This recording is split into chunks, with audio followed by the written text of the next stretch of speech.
Welcome to NREI's Common Area Podcast. This podcast is brought to you by the award-winning editorial staff at nreionline.com. Let's jump right into this week's podcast.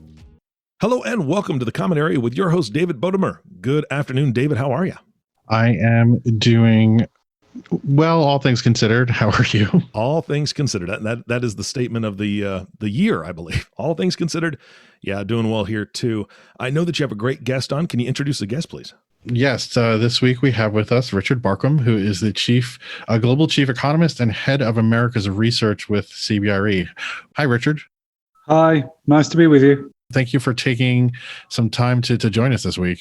Pleasure. Absolute pleasure. The reason that brought you on was that CBRE does these fantastic, you guys do amazing research all the time, but particularly these market outlooks that come out mid-year and end of year.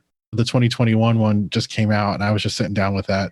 So I was wondering if, just basically to talk a bit about that with you. If you could first, just for our listeners who may not be familiar, just give us a quick bio. And then I was curious to hear, just to start with some of what you thought some of the biggest takeaways are from this year's outlook. As you said, I'm chief economist of CBRE. I have a PhD in economics, and I've worked in real estate for 30 odd years. And unlike other economists, maybe I've bought and sold buildings. I've been part of development teams. I like to blend the nuts and bolts of real estate with the more cerebral economics that we do. Pull all of it together that I produce and the team here at CBRE produces to give people guidance as best we can about where the economy and property markets are going. Yeah. So in that context, this report you start with some macro commentary and then it goes into expectations for capital markets and then a breakdown by some of the property sectors. What are some of the things that kind of jumping out at you right now? Oh, I mean, there are many things, but I think we see the most important, of course, I think we see a recovery in the economy in 2021. Certainly after Q1, the arrival of the vaccine will allow the economy to reopen. And of course, you've got more stimulus coming. And in fact, really a good recovery has been underway since Q3.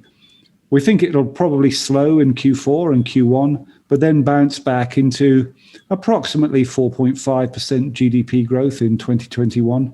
So not a bad outlook for the economy, given the arrival of the vaccine.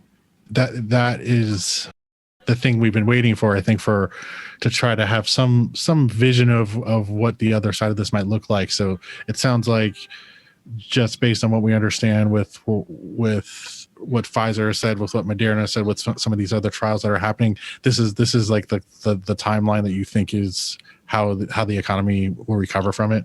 Yeah, I mean, I think we will see vaccines approved for use in December, and we'll see them rolled out fully in Q1 and Q2, starting with health workers, then with people with health complaints, then young people and students who need to go to university, and then by around the end of June, the rest of the US population. So we're anticipating 100% or near to vaccination in Q1 and Q2 next year.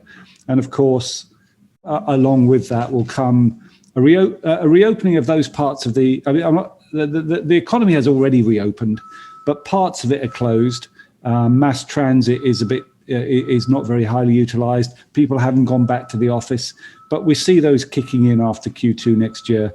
And I should say a fuller reopening of the economy at that time.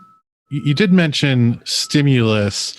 I'm curious just given that we don't know the outcome of this Georgia Senate race, how much does that, because it seems to be like that could affect the aggressiveness of the stimulus, whether we have a Republican control of Senate versus Democratic in terms of what the stimulus might look like. How much does that affect your outlook? How do you kind of adjust for that variable? I mean, it affects it quite a lot. Obviously, if you'd had a blue wave, as they call it, the election, you might have seen a stimulus of $3.5 trillion. But you have Senate Republicans probably talking more about 500 million, really, partly because they see the recovery in the economy and they think maybe that we don't need that stimulus. On the working assumption that Joe Biden will be in the White House and the Republicans will retain control of the Senate, we think that there will be a stimulus of around $1 trillion. Around 1 trillion. Mm-hmm. 1 trillion, yeah. And that will arrive in Q1. And I think it will be just enough, it'll be focused on extending generous unemployment benefits and creating other business support. And I think it will be enough to see the economy through what I think will be a slowdown in Q4 and Q1 into a fuller revival in Q2. Given that as like our backdrop, this year has been the story of how COVID has affected the various property types is something that we've been covering, and I think a lot of people, it's not a big secret. Retail's been hurt, hotel's been really hurt, office has been kind of questionable in terms of contingent on what this return to the office, the pace of return to office, the blend of how people are going to come back. Industrial has been great. Some of these alternative sectors like data centers and self-storage are holding up. Given that kind of like experience of 2021, once we hit this turn and get through the vaccine and the economic recovery, how does that affect the pace of recovery in these various sectors? And I know it's a lot to throw at you all at once. Well, let's kick off with industrial. That's been the sector. We were perhaps a little bit pessimistic on that. We thought industrial would come back after 1 year. In fact, really, industrial hardly broke step over the course of the crisis. And part of the reason for that, in fact, the main reason for that is the nature of the recovery, which has been based on consumer spending. So in the United States, we have, oddly enough, retail sales higher now than they were pre-COVID. Yeah, that's incredible. It's incredible. And the reason is that, the targeted income support put in by the government, extensive and generous unemployment benefits, and also the fact that in the higher paying jobs, the service sector of the economy, there hasn't been a big hit to employment. Curiously enough, consumer incomes grew in Q2 and Q3. Anyway, it's fed through into retail sales, and it's fed through into demand by distributors, 3PLs, third-party logistics operators, continued demand for industrial assets, and really investors too. There's plenty of capital out there. Investors a bit cautious about deploying in office and retail, but continue to be focused up on industrial and multifamily. And so investment demand, occupier demand, still pretty robust in industrial. And we see that continuing in 2021. Somewhere between 250 and 300 million square feet of absorption of industrial is expected in 2021. We may see, curiously enough, having said all of that about e-commerce and the growth of e-commerce over the crisis, we may see something of a revival in physical retail next year. Post-COVID, post-vaccine, consumers want to get back and get out and get into the experience economy. We might see a little bit of weakening in e-commerce growth in 2021, and some of that coming back into physical retail, which is an upside to watch out for. That's dealing with two sectors. We get think pieces on, we get pitches, we talk to people, but just trying to gauge how much there is a permanent rethinking of what office life might be like versus what is cyclical, or not cyclical, but just forced by COVID. Like, there was a talk of, I feel like that we've gone through even waves within this past 8 or 9 months, and at first everyone was like, working from home is completely fine, and like we don't need offices at all anymore. And then as some of the fatigue of working from home and some productivity of that maybe changed and people got tired of it, then there's more talk about like, we do need to get back to the office. But I just feel like there's a tendency for people to be overblowing it all the time. As you're looking at it and talking to people, and what is the actual, do we have more clarity in what the actual return to the office scenario is going to look like? Yeah. I think in terms of the return to the office, let's deal with that first. the trajectory of the vaccinations that I gave earlier, namely that we'll have 100% vaccination by Q2 next year, gives us a little bit more ability to work around what the return to office will be. Currently, offices are probably between 17 and 20% in operation or utilization. That might creep up a little bit in Q1 and Q2, but I think the real return to the office is probably post Q2 next year. And we see office utilization being maybe between 50 and 80 or 60 and 90% by the end of 2021. We won't have, even at the end of 2021, I don't think we'll have a full return to the office. We will be managing this return to the office because at least initially, despite the vaccine, people will still have to social distance. And I think there's a bigger concern about wellness and just being very cautious. So we will be managing this return to the office well into 2022. And I think, we see some recovery in leasing in 2021, but I don't think you'll get a full recovery in leasing until people are fully back into the office. I was going to ask about too, just the amount of sublease space that I think we've seen in the numbers around, how much of that is floating around, and what does that say about occupiers' long-term strategies for the sector? There is a lot of sublease space coming onto the market, and it has. I don't think you can deduce anything much about the long term just from that. Okay. The fact is that the economy this year will end up 4% smaller than it was last year.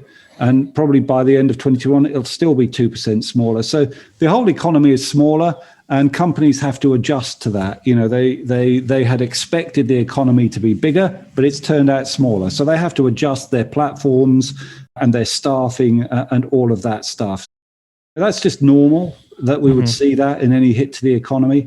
In addition, I think it would be fair to say that many of particularly in the tech industry, very, very bullish prior to COVID-19, probably overexpanded. So some of that space that's coming back on to the market, I think is probably, the result of overexpansion. It's not a COVID effect. It's a cyclical hit. And I think, we may even see some of that space, as things recover at the end of 2021, that may come back off the market as tech firms. I don't think anybody would suggest that the tech sector is anything other than robustly healthy at the moment. And we might end up seeing some of that, taken back off the market. So I think that we can't read anything into the sublease space.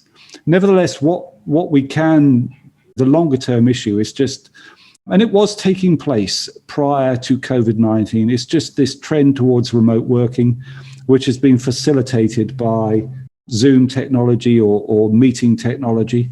And we have to think through what that means for, I think, the acceleration of remote working. I think we will see companies moving away from the model where people have fixed 5-day-a-week office spaces, workstations. In fact, we've already seen that. And the office will be moving to more collaborative teamwork space and activity space. The workforce will be, people call it working from home, but it isn't really that. It's remote working. It's working for several locations. They could be suburban hubs, work locations, when you're on the road. And I think offices will have to respond to that. But I think the majority of people will return to the office. I mean, I think something like 50 to 60 million Americans work in offices full time. There's the estimates vary, but 9 billion square feet of offices. I think our estimates are that possibly when all of this is worked out, and it is a very preliminary estimate, if office employment stays exactly the same, which it won't, but if office employment stayed exactly the same for the next 5 years, then we might lose something between 10 and 15% usage of office space because of remote working.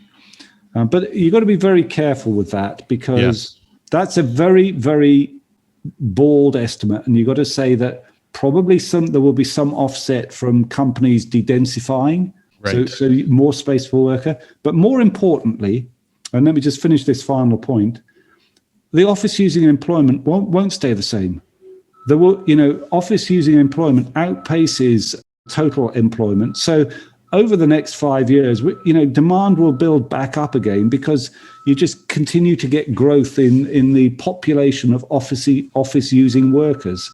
As we move through, you've got all sorts of effects going on. You've got more remote working, perhaps depressing the overall level of demand for office, but you've got more office workers, increasing the demand.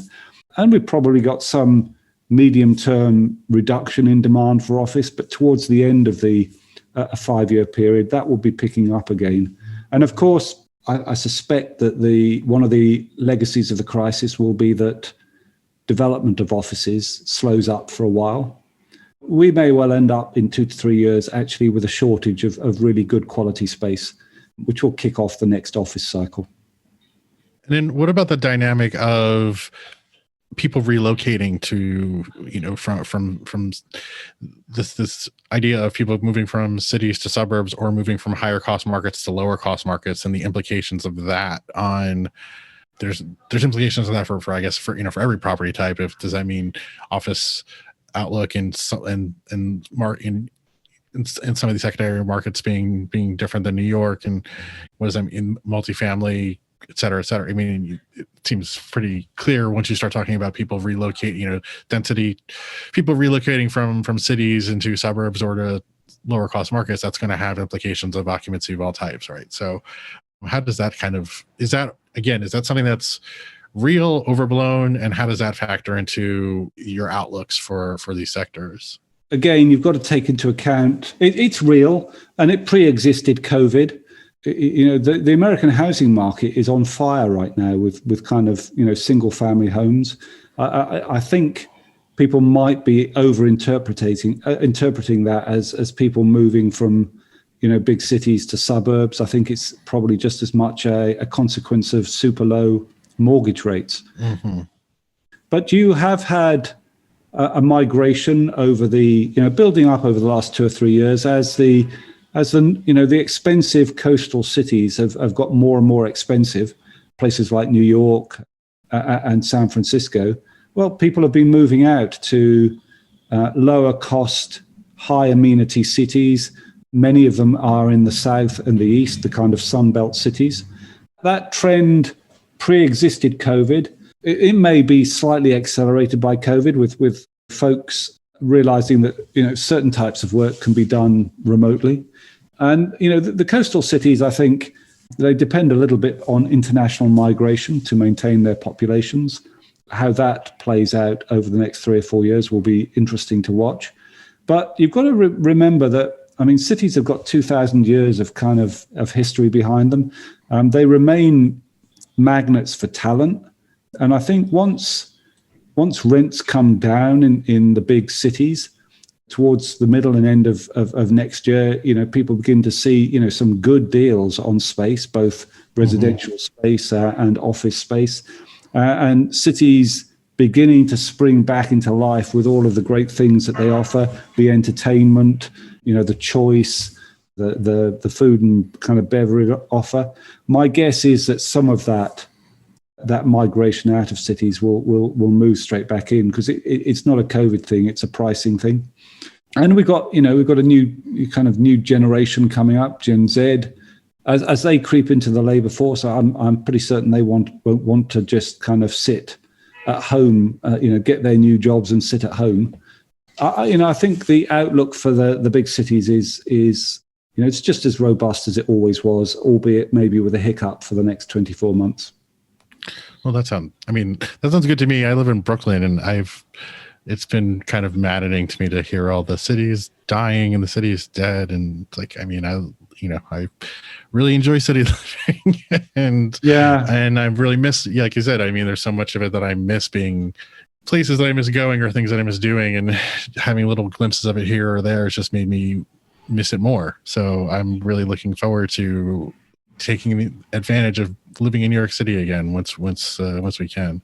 And I just add to that, I've got some friends who are actors, and I know this is a trivial point, when you're in the middle of a crisis, but there are many in the creative community who are saying that living downtown is now open to them again, where it hasn't been. They've been priced out of that market for the last 10 years or so. You might find that the the city comes alive, and it's the creative classes that move first to get the best deals on space. So, and that bodes well for the sort of life that you're talking about, the kind of brilliantly creative and ever interesting kind of urban environment that the big cities offer.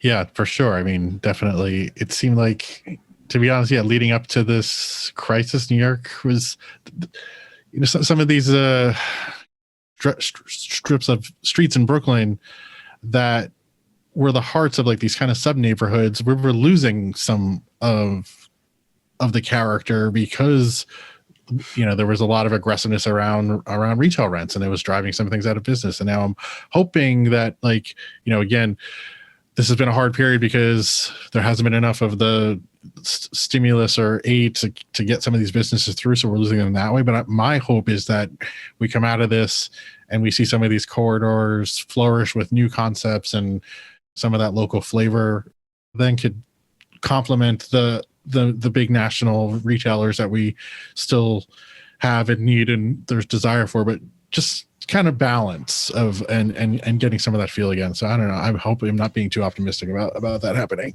There'll be a hiccup. There is a hiccup, and people don't want to pay those high central area rents.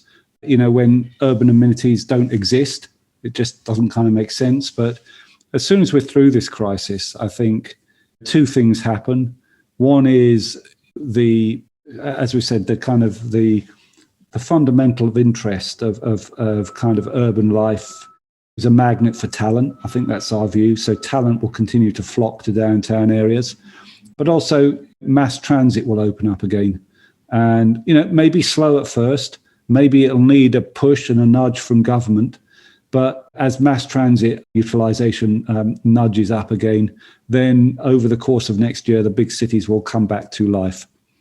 As an investor then in real estate now, how do you take all of this and figure out what you should be doing, whether it's the time to, and assuming that you have some discretion around whether you can be buying or selling and you're not, in a distressed situation. If you're a real estate investor or someone that's interested in investing in commercial real estate in the next 12 months, how do you kind of take all of this and put it together? I think we know that there's some disconnect between your reports, that there's regular reports that CBRE puts out about like some of the disconnect on valuations or the tension between people, the discount that sellers are looking for, the discount that buyers are looking for versus what sellers are willing to grant. But even aside from that, just in general, if you're looking at commercial real estate right now, we now know some of the, we can look at this outlook. What do you think people should be thinking about doing in the next 6-12 months? Just to, it's a small point. Just at the beginning, I'm not an investor myself. I'm an advisor. I have one house in the UK. We're beginning to see some activity in trades are going on. There are some buyer groups out there that are willing to trade despite the limitations on travel. And those trades, I think, will be focused in on good class assets with single tenants, probably net lease type properties, or where you've got good covenants and long income streams. Those assets remain popular. More generally, I think at the moment, investors are most confident to deploy capital in the industrial sector, as I originally said, but also the multifamily sector. The multifamily sector has weathered the crisis much better than people expected, partly because of income support by government. If I were looking at a contracyclical trade, looking at all of the capital that's going into industrial, and the very rock solid fundamentals there, I might want to be saying, well, maybe it's a time to sell industrial. Maybe it's a time to sell industrial and maybe invest in office. And take a little bit of a risk on the revival of the office sector. And it would be a risk because we don't quite know when it's coming back. We think 2021, but it'll spill into 2022. Some aggressive investors might want to be thinking about that. So the multifamily sector, if you look at the demographics behind it, it may be that certain of the big cities at the moment are struggling with high vacancy rates because people are moving out. Fundamentally, as I've said earlier, the attractiveness of the big cities remains in place. It may be that investors will want to look there as well. But we do see, as you suggested in our kind of survey work, at the moment in the office sector, there is a little bit of a bid-ask spread. Mm-hmm. If trades take place, that will need a little bit of compromise on both the seller and the buyer side. It might need buyers to improve their kind of bidding and sellers to take a little bit of a price adjustment. That would be true, I think, of suburban and CBD offices. We don't see, we actually see in the industrial sector bidders still prepared to bid prices up, actually. Probably even, quite nicely balanced in the multifamily sector. And probably we'd see some pricing adjustment needed in retail. As I say, retail has got the COVID hit to deal with, but it's also got the consumer boom that's going on right now. And we might just see an earlier revival in physical retail next year than people actually think. So I would be looking at retail assets as well and seeing if there was some advantageous pricing there in certain assets that might just do well in a highly experience-led consumer revival. I mean, it's going back a long way, and I think not everybody will resonate with this. But if you look at the 1920s, after the Great Pandemic in 18 and 19, after the Great War, there was a decade of consumerism there. I think there will be a powerful, we'd call it in the stock market a relief rally, right? But a powerful surge of relief retail spending when we come out of this crisis.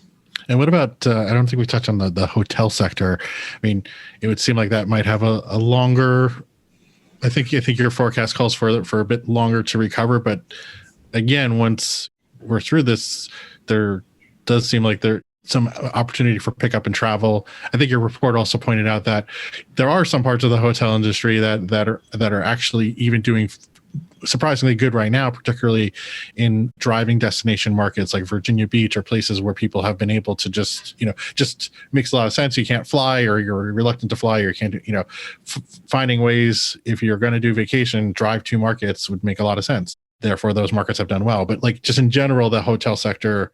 It's quite interesting to look at China with regard to this, because China was first in, had a trajectory with hotel occupancy falling to about 20%. China is back now to about 70% hotel occupancy.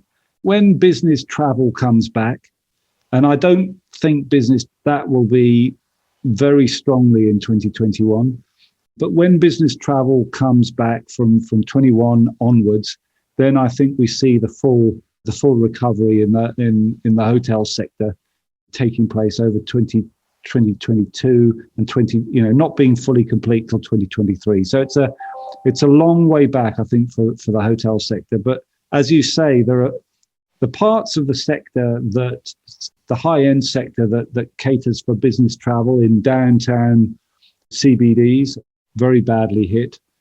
But the parts of the sector that cater for domestic holidays and are drivable from the big population centers, doing extremely well. And we think that will continue into 2021. Do you have any thoughts when we might have some in-person event conferences again? Well, that is the interesting, very big sector really in the United States. It would be hard, I think, to see that coming back much before autumn of 2021. But I think we will see some recovery in the conference. And indeed, the urge for people to congregate and meet friends and exchange ideas and take stock, I think it will be extremely strong when the brakes come off. Given the uncertainties and the need to plan these things in advance, that's probably more a full recovery in 2022.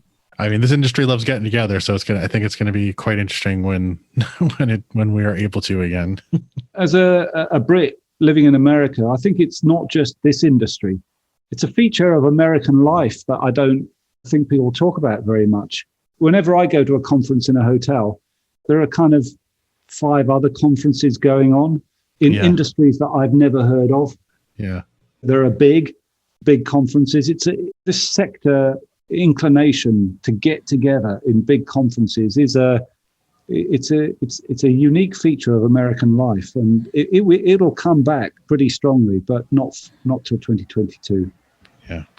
Well, that still seems, I don't know. There. Before we got some of this vaccine news, I think there was some talk of worst case scenarios of it being a multi-year thing. So even the fact that we're talking about tail end of 2021 for a lot of things to be resuming to normal, and then 2022 for even more, feels like pretty. I mean, it's hard to say. We're in a very hard moment right now. We know, but I feel a little more hopeful that we're looking at actually a light at the end of the tunnel, not just speculating, but actually feeling pretty good about it.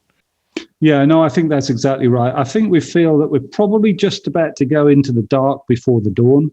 Yeah. A Q4 where the news flow is not very good, and a Q1 when it's not that much better. We don't think the economy will slip back into a recession because, the power of consumer spending is pretty strong. That stimulus will come along in Q1. But I think thereafter, with about 4.5% to 5.5% growth in 2021, an increasingly strong real estate recovery, albeit lagged in certain sectors more than others, then I think we might be surprised on the upside by the time we get to the end of 2021, just how powerful the recovery is. All right. Well, I've used up a lot of your time, so I appreciate that you answered all our questions and gave us such a great in-depth explanation of so much that was in the report. I think the report can just be found on CBRE.com if they just look for the CBRE Market Outlook 2021. There we go. So if folks want to download that, they can go there. So again, thank you for your time. My pleasure. David, this is a fantastic podcast. Richard, thank you so much for being here. I always learn so much when David brings guests on, and I just sat back and thoroughly enjoyed your views, and there was actually some positive news out of this, so I really appreciate that. That's what forecasting is all about. It's about not looking at the next quarter. It's about looking at the next 4 and 8 quarters. That's what we try to do. We try to be balanced, but just follow and logical. There will be a bright light at the end of this tunnel. Absolutely. And it's coming into view as well. Fantastic. Again, Richard, thank you so much for being on the show today. I'm off to see some prime ministers. All right. I wish you luck. Yeah, have a good time. And David, thank you so much for bringing him on the show. And of course, the last thank you goes to the listening audience. Thank you for tuning in and listening to the Common Area Podcast with David Bodamer. If you have not subscribed to the podcast yet, please click the subscribe now button below. This way, when David comes out with a new podcast, it'll show up directly on your listening device. This makes it much easier to share these podcasts with your colleagues. Again, thanks for listening today. For everyone at NREI, this is Eric Johnson inviting you back in 2 weeks for all the stories that matter to you. We'll talk to you soon. Thank you for listening to the Common Area Podcast. Click the subscribe button below to be notified when new episodes become available. The information covered and posted represents the views and opinions of the guests and does not necessarily represent the views or opinions of NREI or Informa. The content has been made available for information and educational purposes only.